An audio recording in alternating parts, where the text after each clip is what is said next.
My name is Ryan Mears. I'm your Marion County Prosecutor, and we appreciate everybody coming out here today as we have an update on a shooting that occurred earlier this week. First of all, I think it's appropriate to recognize the level of cooperation that we received from our friends in the Dutch Armed Services, as well as the families that were involved in this incident.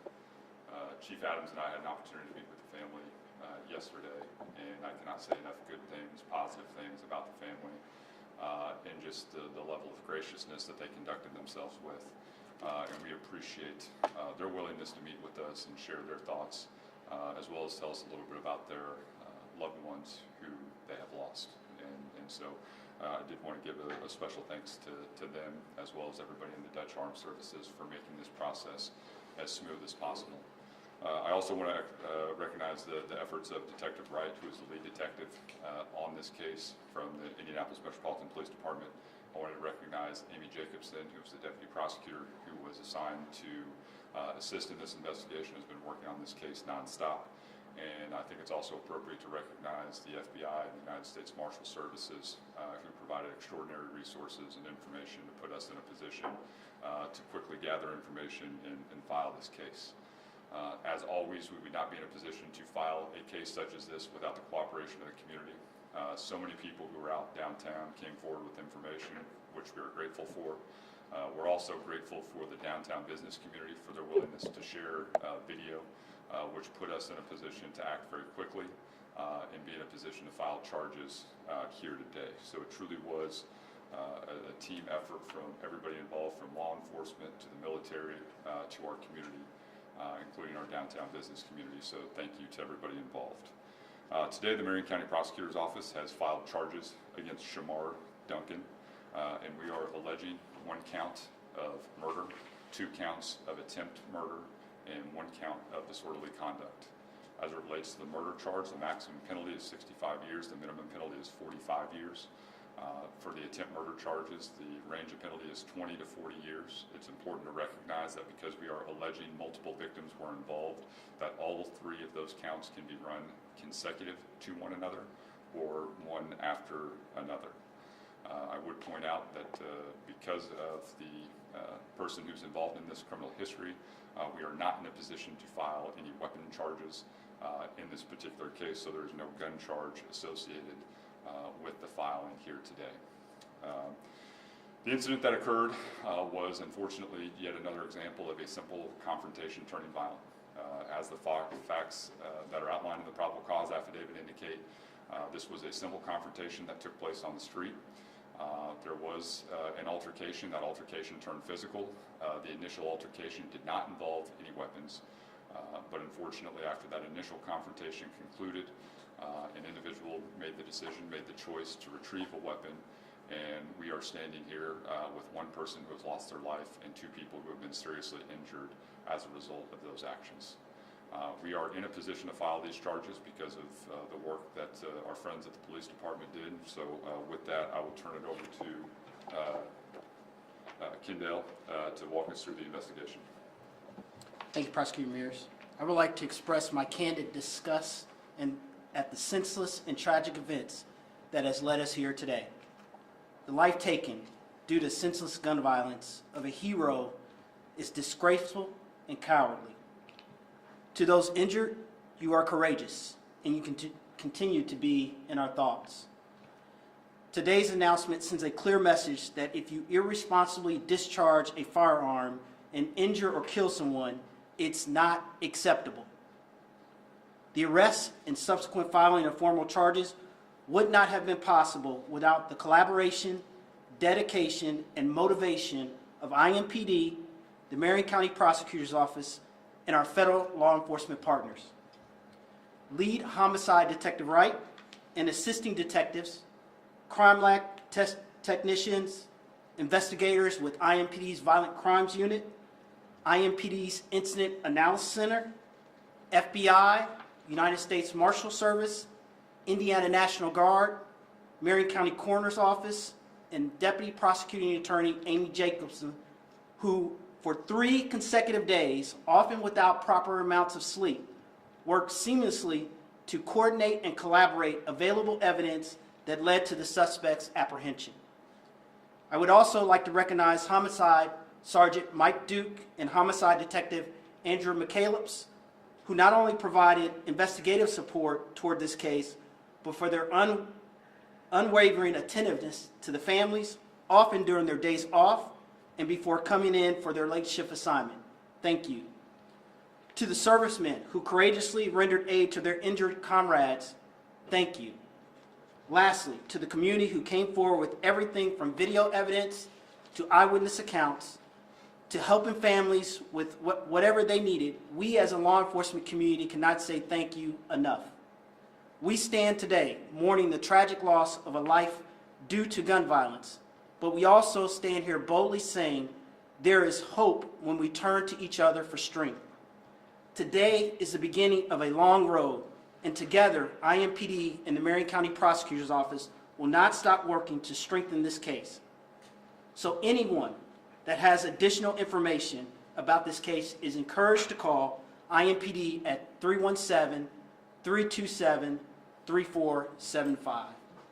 Thank you. Just one point before we take questions too. This is obviously the first day of the case for the prosecutor's office with the formal filing of the charges. I hope no one interprets this as the end of the investigation or that other additional charges against other individuals will not be filed in the future. This is just the first step in the process, and certainly we are continuing to evaluate everybody's conduct involved. All of us were focused to make sure we were in a position to file charges against the individual that we are alleging is the shooter, but that certainly doesn't mean that we're done, and additional trial charges against additional individuals will not be filed in the future. With that, I'm happy to take any questions. Got a gun? No. How did you put this together? How did you fall on Mr. W? Yeah, so it's a combination of detective work, combination of technology, and eyewitness accounts that kind of led us towards the individuals involved.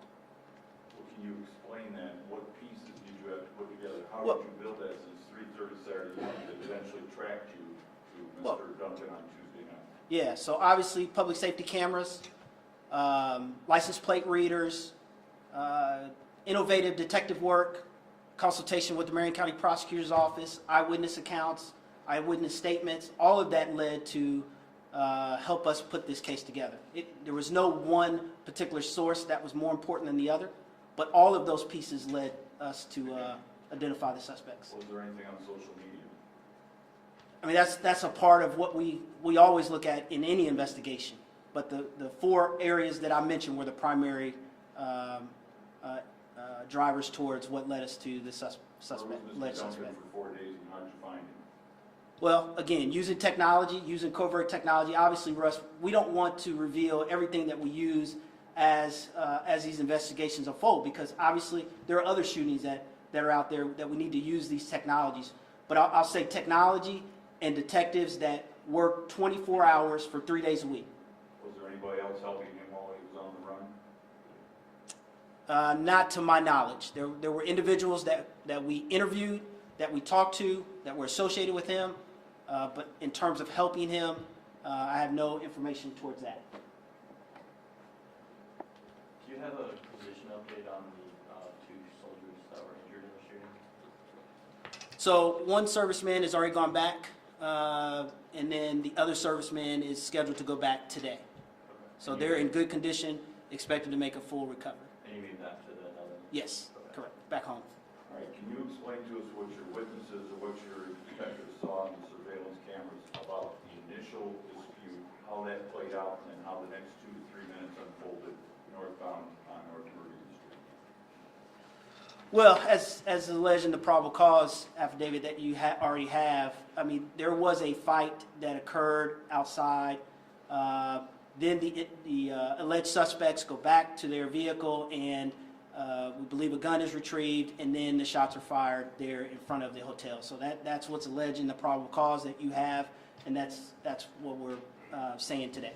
Can you tell how many people were involved in that fight? There were anywhere from 9 to 10, plus the alleged individuals that are considered the suspects. 9 to 10 people fighting those 3 soldiers? No.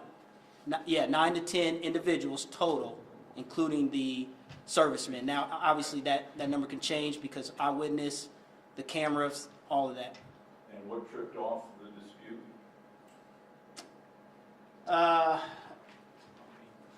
It was, you know, we don't exactly know what tipped off the pursuit. Amy, I don't think we know that exactly, do we? Verbal comments. Yeah, it was just words exchanged between the group that led to, you know, the fight and then the subsequent shooting. Prosecutor, is that the guy that was driving the truck, no charges on him? How come? Well, I think that goes back to my earlier statement. I mean, we're evaluating everybody's conduct, and what did people know, and when did they know it, and what was their conduct after the fact. And so we're going through everything right now. The one good thing about this case is we've been provided a ton of evidence. We're going through all of that evidence. And so my earlier comments, I think, speak to people who were potentially involved in this process before, during, and after these events occurred. And maybe I missed this. Why are there no gun charges? The individual right here, you know, there's he did not have a handgun license, but currently there's no requirement that he have a handgun license, and his criminal history would not otherwise prohibit this individual from having a firearm, so he was free to possess that firearm downtown. Do any of you have a comment on the international attention this has brought to gun violence in our city? Well, I think it's, you know, it's tragic anytime you lose somebody. And in particular, you have someone who came to Indianapolis to experience the best of what our city, our state, and our country has to offer. This was a joint training exercise where people were supposed to learn from each other. And someone ends up being, two people end up being seriously injured, and one person lost their life. And certainly, we've had conversations with people who are from other countries who have been involved in this, and certainly they have a difficult time understanding the state of our gun laws and why people are allowed to so freely carry weapons in public. And I think that's something that is even reflected in the probable cause affidavit of some of the comments made by the people who were involved in this incident.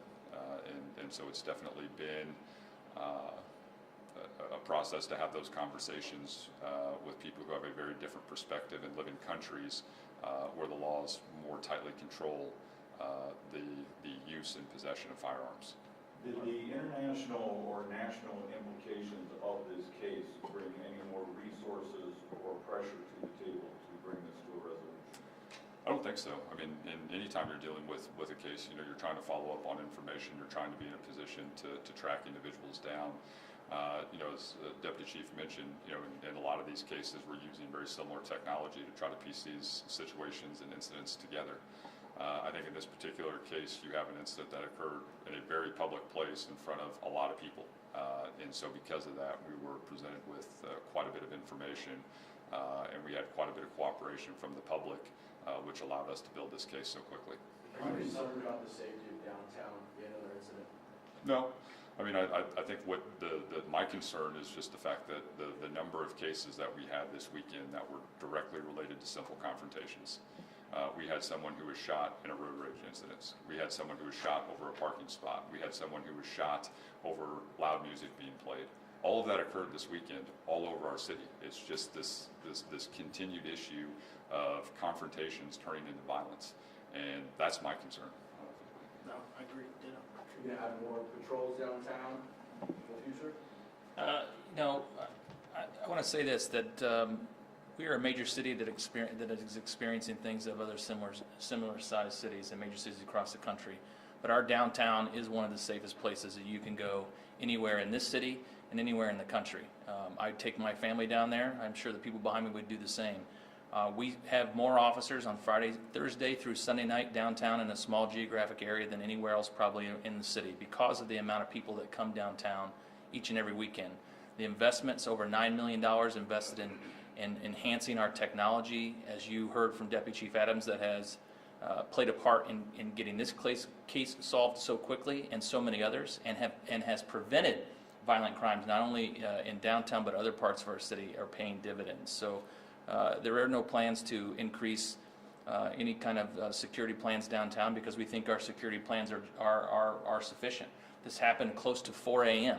Most of the bars are closed and most of the things had already cleared out. And our teams had already started to disperse and go take care of other issues in other areas of the city. So downtown is safe. We will continue to monitor and make adjustments and hold businesses and people accountable for their behavior, not only downtown but across the city. And I want to echo something that Prosecutor Mears said, is that the reason why this case was closed so quickly is a combination of things. Cooperative community and cooperative witnesses who come forward with information. Technology and just great police work that our detectives give every single homicide in this city. But the two key factors in this one were community cooperation and technology. DC says the guys that volunteered the soldiers were looking for a fight. Is that, can you speak to anything on that? Your prosecutor Mears or- Yeah, I mean, it speaks in the probable cause, kind of what led to it, and what we, again, this is a long road, and there's still evidence we have to uncover. So some of those theories we're still looking into. Have you had any contact or discussions with Dutch investigators, and if so, what those been about? I mean, Deputy Chief Adams and I have been in constant conversation with varied levels of government, both in the United States as well as with the Dutch government. We met with them. I know Deputy Chief Adams has met with them multiple times. I personally met with them yesterday. And so we have very open and honest lines of communication with everybody involved. What have those conversations been about? Yeah, so there are 2 investigators here, the equivalent of like the FBI, that are here actually on the ground. I'm sorry, 3. And so those, we've shared information with them. One of them has gone to the autopsy. So we've been in constant contact with them in terms of what they need, what information they may need after this. Prosecutor Mears met with them yesterday to provide contact information, as they have their own independent investigation that is occurring for the Netherlands. So that will continue to go forward even after today. For people who don't understand how complex police work is, how do you combat the perception that in this town over the last handful of years, there are literally hundreds of local people who have lost loved ones, and those cases have not been solved? But it appears when a visitor from out of town, and the White House and the Pentagon and the State Department all weigh in, this one, thank goodness, gets solved within 5 days, but there are literally hundreds of others in this town that can't be solved or aren't being solved. How do you combat that perception? Well, I mean, we've filed a number of cases over the last 3 weeks. I mean, there's a number of cases. You know, Amy Jacobson is on call, and she's personally filed multiple murder cases in the last 30 days. And it's a reflection, I think, of the prosecutor's office and IMPD's commitment to try to solve these cases. You know, in this case, we got good information and good leads to follow up on. If we get that same information in other cases, I can assure you, Deputy Prosecutor Jacobson is going to be available. I can assure you that IMPD is going to devote those same resources to make sure we can solve those cases. But oftentimes, it's what information is presented to us and when. And so if we get that information, you're going to see the exact same effort from the exact same people.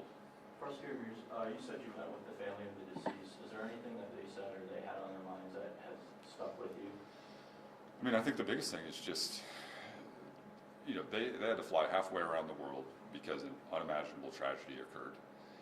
And they were just the level of grace and dignity that they conducted themselves with, and their willingness to talk with us about the case, to share a little bit about what they lost.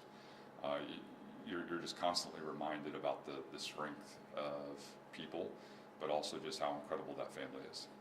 And, you know, I think, I don't want to speak for Deputy Chief Adams here, but I mean, you could not help but walk out of that meeting feeling uplifted, knowing that, you know, you're fighting for some pretty good people who have gone through a really difficult time.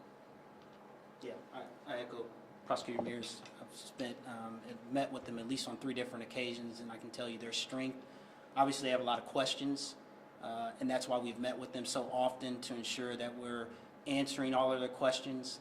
But their strength and their resolve and their appreciation for the work that both IMPD and Marion County Prosecutor's Office and federal law enforcement officials has done, you know, they couldn't be more thankful given the circumstances. What questions do they have?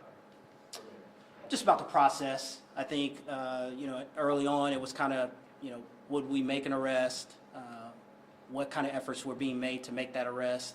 And then, obviously, when we announced the arrest to them, then it was more questions about the process. What happens next? Will we be able to come back? And those kind of things. Should we assume Mr. Duncan had no comment when he was taken into custody? Or did he talk? We'll stand by the probable cause affidavit, which details that. There were some details in court records that were released yesterday that said that the truck made a U-turn in front of the old Indian Store building, or by the Indian Store building, came back in front of the Hampton Inn, stopped, put their flashers on, then people heard gunshots. Have you talked to the driver of that car, or how come that person hasn't been charged? Again, I mean, I think it goes back to our earlier answer. This is certainly an ongoing investigation, and nothing should be interpreted by, filing charge against one person means that that excluded everybody else. That's certainly not what we're saying here today. I have great confidence in the people we get to work with, that they're going to be able to provide us with all the necessary information to make a well-informed decision as to what needs to occur in the future. Chief Bailey spoke earlier about holding downtown businesses accountable. Is there any frustration on IMPD's behalf about the way some downtown businesses are either conducting business, especially at that hour of the morning, considering the clientele they're serving, or with the city's inability to enact local ordinances to curb that type of behavior? The quick answer to that is absolutely yes. I mean, we spend an enormous amount of money to ultimately babysit adults in just a 2-block area of downtown Indianapolis. And it's frustrating to us that we have very little local authority and local controls over especially those establishments that serve alcohol. We have numerous occasions, as we saw with one of the recent bars that was closed down, of over-serving, letting people in that are already highly intoxicated, drug dealing going on inside the establishments. It's repeated itself over and over and over again. So yeah, we're absolutely frustrated, and the taxpayers should be frustrated with the amount of money that it costs to secure just a 2-block area in downtown Indianapolis on a Thursday, Friday, Saturday, and Sunday night. Is there any plans to crack down on more? We have been doing that. We've been doing it. There's no new plans, right? This is an ongoing process. That's what just happened, one bar down there, and it's been going on for years. That lies the problem with the process. Our local alcohol board takes licenses away on a routine basis just to watch the state board give it back to them, that's a problem. Most major cities have the ability to regulate some things in their city. We don't have that ability. It's not given to us by the state of Indiana, so we have to work within that framework and those laws. And it's frustrating to us. It's frustrating to people that live down there, for the good people who visit, our visitors, and the people that own businesses and do the right thing and who are legitimate and friendly neighbors. Is there something that you wish the ATC or the local board would do to... I want them to evaluate the facts more quickly. I want them to make decisions on a quicker basis. I want them to rely on the local board and listen to visitors and business owners and residents of downtown that plead and provide testimony to the issues that are being faced by these few establishments, very few, that cause the problems. And I would love for the local legislature here, our city county council, to have more authority over regulating businesses in Marion County. Last question, guys. So do you believe that the victims or the suspect were intoxicated in this incident, or that alcohol fueled this incident? We don't, certainly we don't have any evidence right now, given the night and where people were coming from. It's certainly a possibility. So it could have been a contributing factor. Thank you all. Thank you.